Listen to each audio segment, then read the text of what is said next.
We're just gonna maybe have a few questions before sharing with the audience.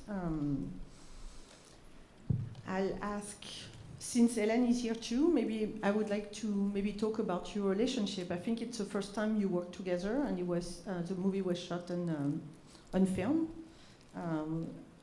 and a lot of the film is it's very crucial to the film the way it was shot. I think it makes everything works totally together. The relationship together, the trajectory of Gabriel also is very important, but shooting in India and shooting on print and working with Hélène is also making the film completely work. So can you talk about why you decided to work with Hélène and work about your relationship on the film, and also then Hélène, you can talk about your side of the story.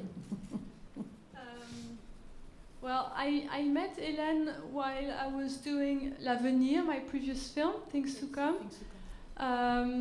At some point, Denis Lenoir couldn't be on the set, and I met Hélène thanks to that. And so we worked together for a few days on that film, and I enjoyed extremely working with her.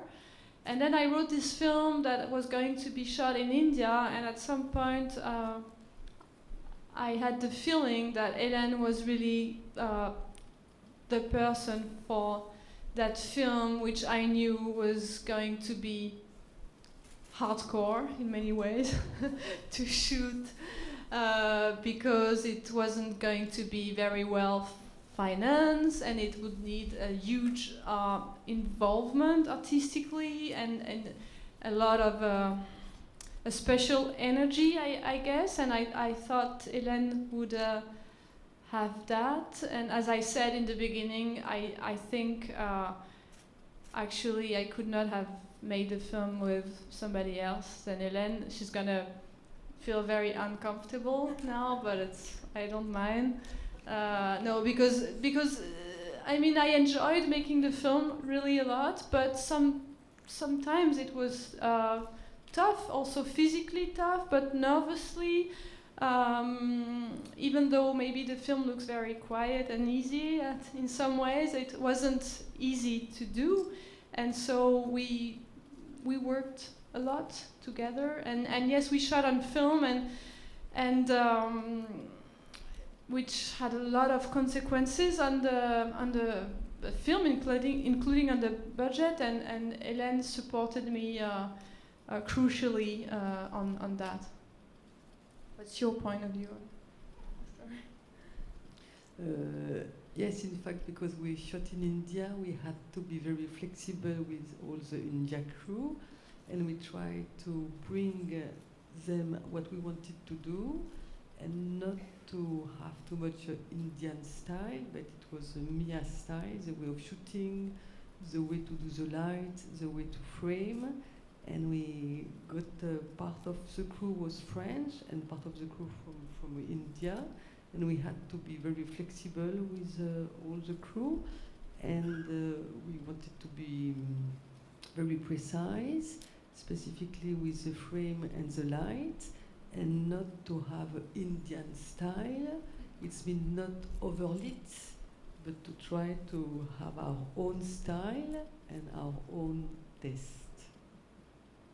Did you shoot also the Paris sequence? It's about like 30 minutes, 25 minutes. Did you work on the Paris shooting also, or just India? Yes. Okay. I shot a big part of Paris, but I missed 2 or 3 days. Unfortunately, it's at the beginning of the film because I was not available. I am very sorry, but because it was like this. But yeah, otherwise I shot mostly all the Paris moments, mostly all the winter part, when Gabriel is coming back. Yeah. You shot this first, and India after, or the other way around? No, in fact we started to shoot the September period in Paris, and after India, and after we came back in Paris, and we shot winter time, and after we went back, Mia and me, to do all the Gabriel journey, and we travel a lot, and we shot no more in 35 but in Super 16, and we were only the two of us, and it was very nice because we were totally free to do what we wanted to do in open mind style. We couldn't shoot the part of the Gabriel's trip in the film the same way we were shooting the rest of the film because we were going to travel through India to do this, to get all the material to make this trip believable. We had to actually go through different landscapes and cities and territories, and we couldn't do that. It didn't make sense to do that with an entire crew, so also we didn't have any money left.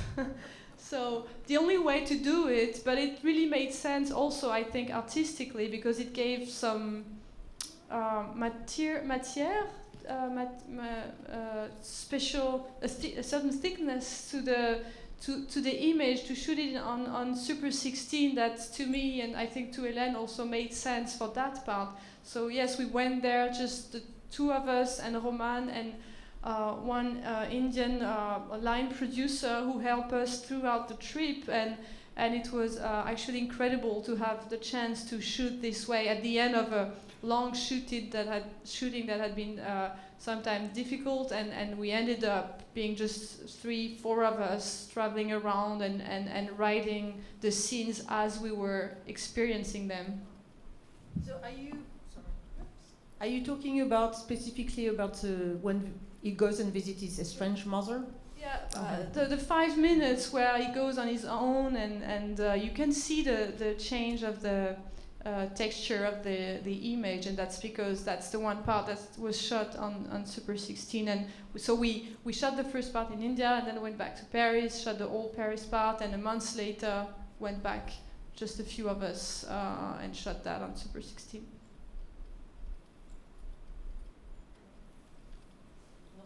No, nothing to add for the moment. Okay, I'll ask maybe 1 or 2 more questions, and then it's your turn. Talking about like the scene of the, it's kind of a travelogue when he goes to see his mother. It's really one of the most emotional moments of the film, because you don't really know what's going to happen at this point, and you follow his journey and his really self-rediscovery about his past and his future. So can you talk a little bit more about like when you were creating that scene? You said you were like, did you write this or did you just shot it? No, I think part of why it is, as you say, maybe the most emotional part in the film has to do with the way we shot it. That's my belief. I'm not sure, but I feel that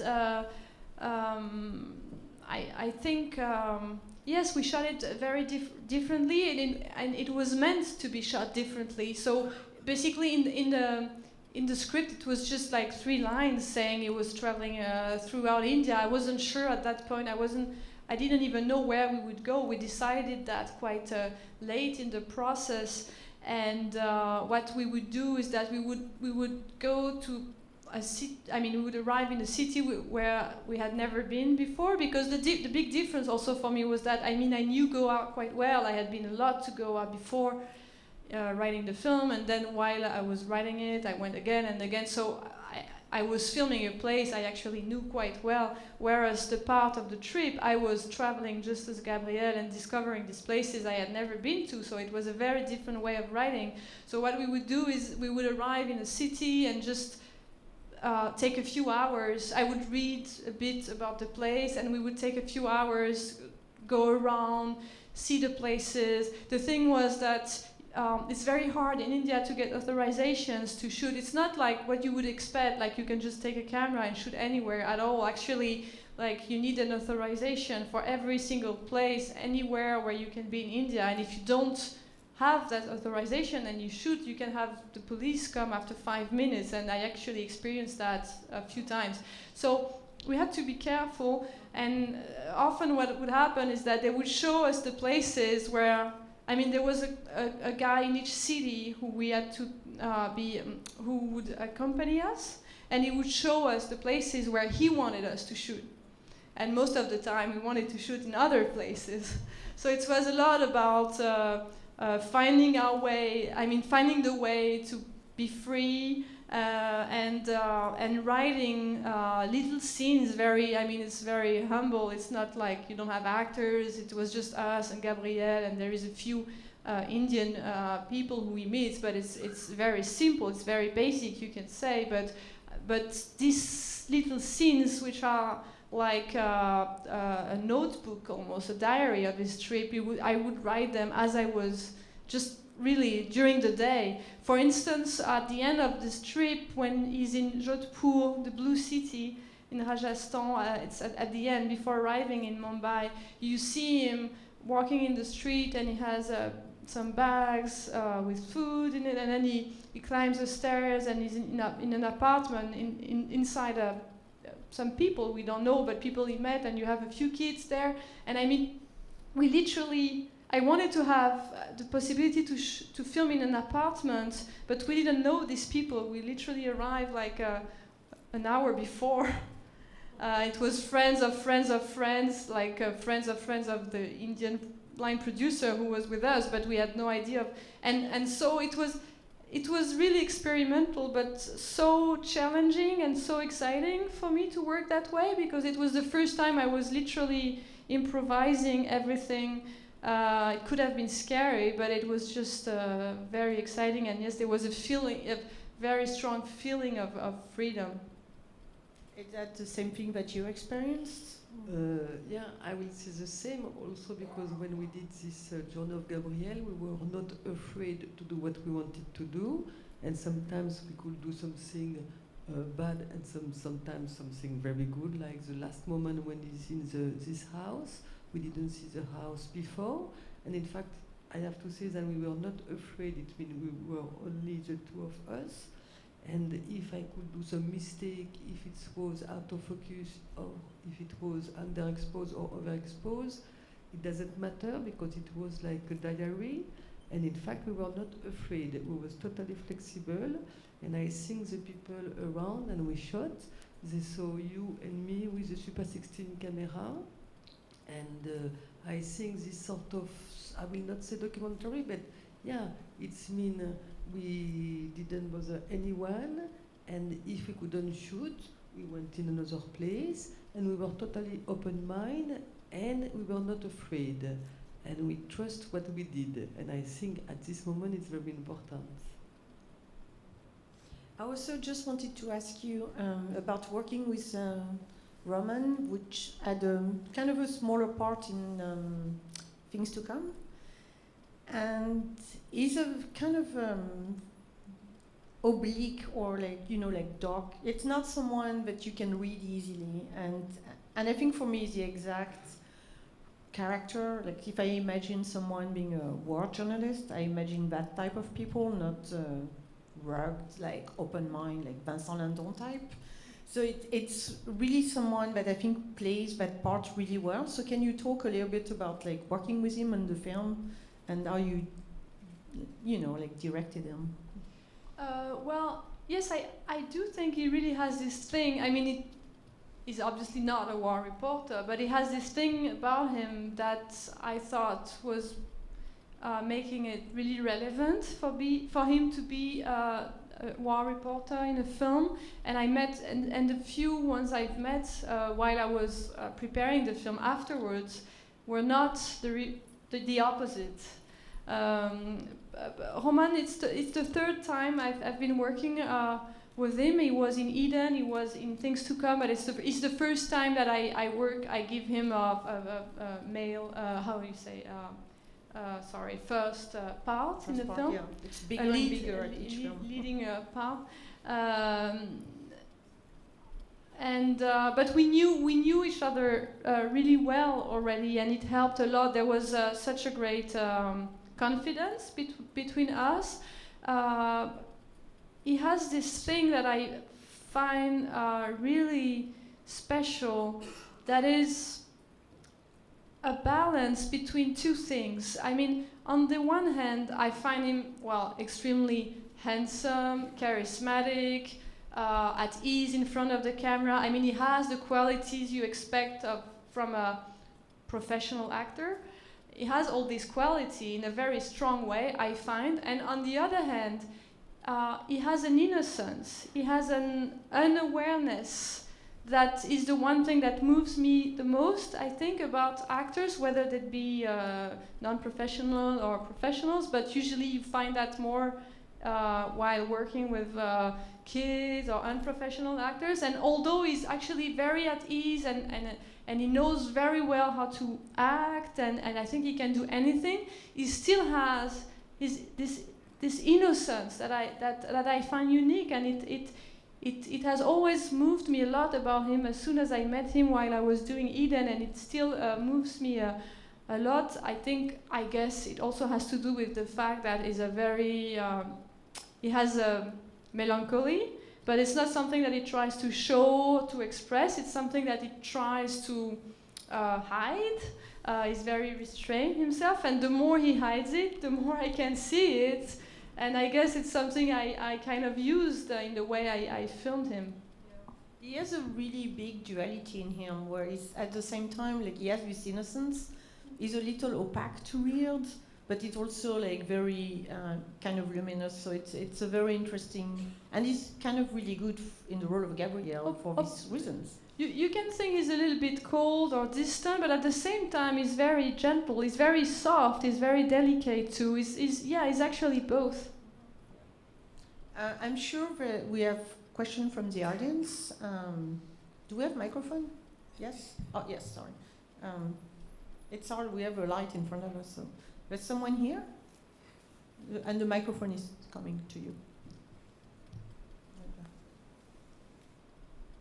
So, since it was difficult to shoot with a 16mm camera without getting approval, did you consider doing something like shooting with an iPhone, which, you could have just pretended to be a tourist and gotten similar quality results?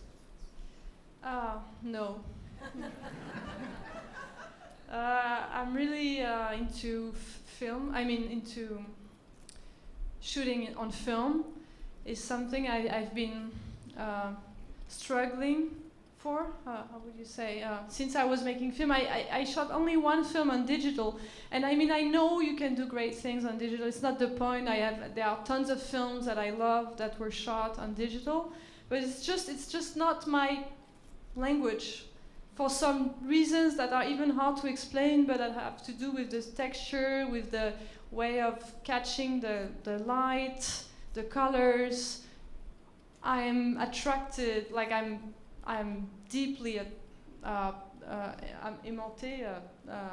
attracted to film, and that was the big thing about that film, because I mean the film was very difficult to get financed, really very difficult, but still I never let it gave up with that, and I was so thankful to Hélène that she supported me in that, sometimes using really like tricks, we could say, like pretending we're gonna shoot on Super 16 the whole film, making tests. And they were so bad that we had to go back to, we were lucky that the tests were so bad that it was dangerous to shoot on Super 16. And thanks to that, I was able to get back to the 35. But we never considered shooting on digital this film, and even less on iPhone or whatever. I guess I give too much importance to the colors and to the texture of the image. Can you add something about this? Yeah, I will say also, because we developed the neg in Mumbai, and after we had to do a telecinema in France, it took a lot of time, so we didn't see the footage. Almost during all our period of shooting in India, we didn't see the footage, and this is good because we stay very concentrated on what we are doing. We don't become lazy, because we know that we have to be surprised, perhaps in a badly way or in a good way. And in fact, we had to be strong not to see the footage, and in fact we saw it almost at the end of the Indian part. So we had to discover, and we discover some things. Then it was sometimes good, sometimes less good, of course. But also we knew that with the 35mm we could catch all this highlight, all the skin tone in an easily way, I will say, because when we shot, of course, the highlight and the sun was very harsh, and it helped us also to do something sometimes easier when we shoot outside, because we never use some light when it's during the day, and also because we didn't see the footage, we stay very concentrated on what we did, and also it learned us not to be afraid about what we are doing. You see what I mean? And this is very important. Okay, so there's someone here, but I'll go in the back. Here. I like the film a lot, and the end scene is so striking with the use of Nick Cave, Distant Sky, I think it is, and I was just curious what inspired you to use that song, because I'm a huge Nick Cave fan. Yeah. So, that was And Mia Hansen-Løve fan, of course. and Mia Hansen-Løve fan. Come on. Well, I was listening to the song a lot. I was listening to the album a lot while I was in India preparing the film, and at some point I just identified the song to the film. Like the song became the film to me. I guess it had to do with the melody, but also with the with I mean, of course, with the music, but with the melody, but also with the words that are said in the song. But I think also with the fact that it's sung with two people, a man and a woman, and I don't know exactly why, but I think I've always been attracted to songs sung by a man and a woman. It's something I've done before already. For my third feature, Goodbye First Love, also ends with the song sung by Johnny Flynn and Laura Marling, so a man and a woman. And maybe I don't know if it's right for me to do that, but I connect this to the fact that also I make films sometimes where the lead is a woman and sometimes where it's a man. I mean, it's not like I make only films which are portraits of women or only films about men. You know, I enjoy a lot moving freely from male figures to female figures, and I feel I can identify myself with both. Maybe it's even also why I named the film Maya. I mean, people keep asking me about why the film is named Maya when the main character is Gabriel, but I think it's the same issue basically. I feel I identify myself to both, and I think part of what moves me a lot in the song is the fact that you have two voices in it. Maybe you would take a question from the back.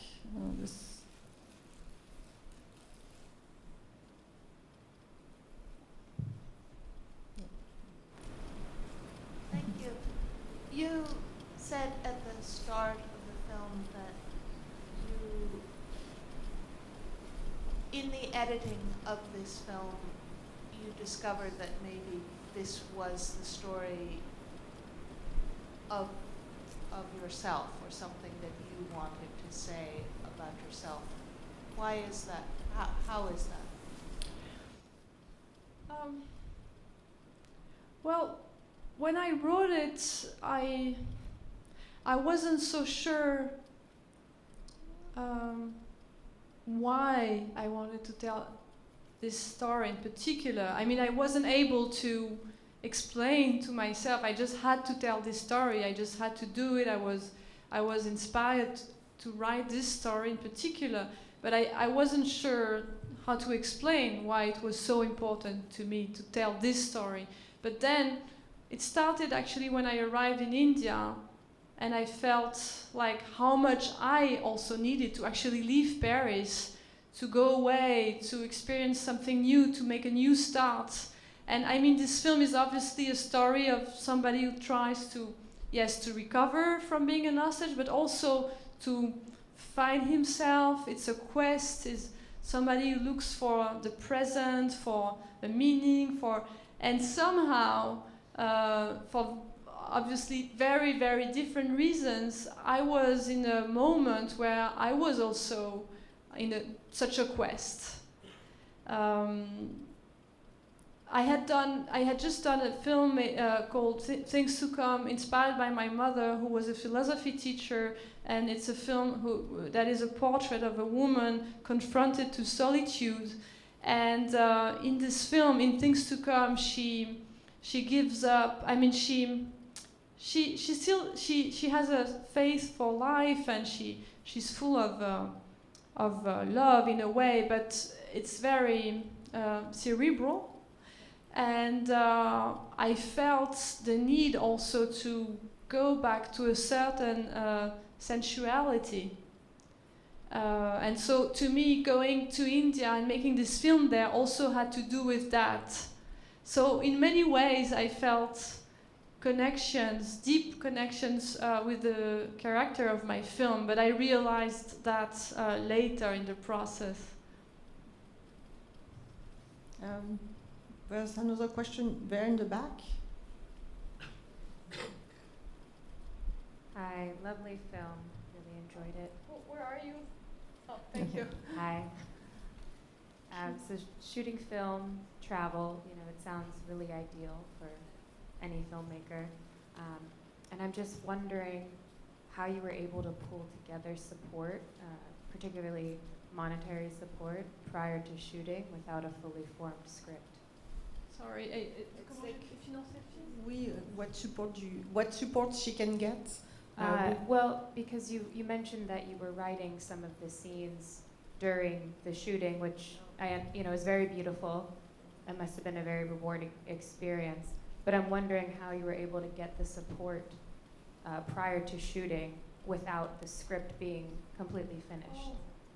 No, the script was completely written. It's just the only part that was not written was the part when he travels alone. So it was very short. I mean, it was just one moment, but people who would read the script weren't even aware that this moment was not written. It just gave me some kind of space during the shooting when we went there with Hélène where I could invent something else. But I mean, there definitely was a script. And it was still very hard to get finance for many reasons that you can maybe guess, but I mean, there are no famous actors, it's the main thing. It's shot half in India, but you cannot expect to get any money from India, because yes, there is money in India for films, but there are more for Bollywood films, so we didn't get like a cent from India. And there were money that we could have got from France, but we didn't, also because the film was shot in India.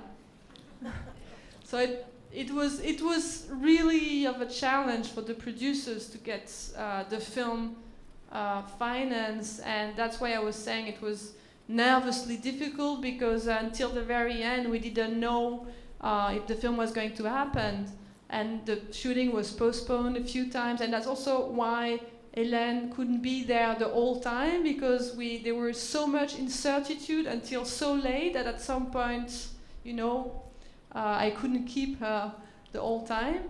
And so that's why when the shoot started, we were kind of, exhausted.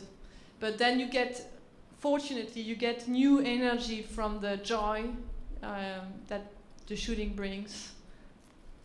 Yeah, and Hélène stayed for the course, which was great. Yeah. We can take one final question. Where are the microphones? Yeah. There's someone here. Oh wait, it's yes. Right there.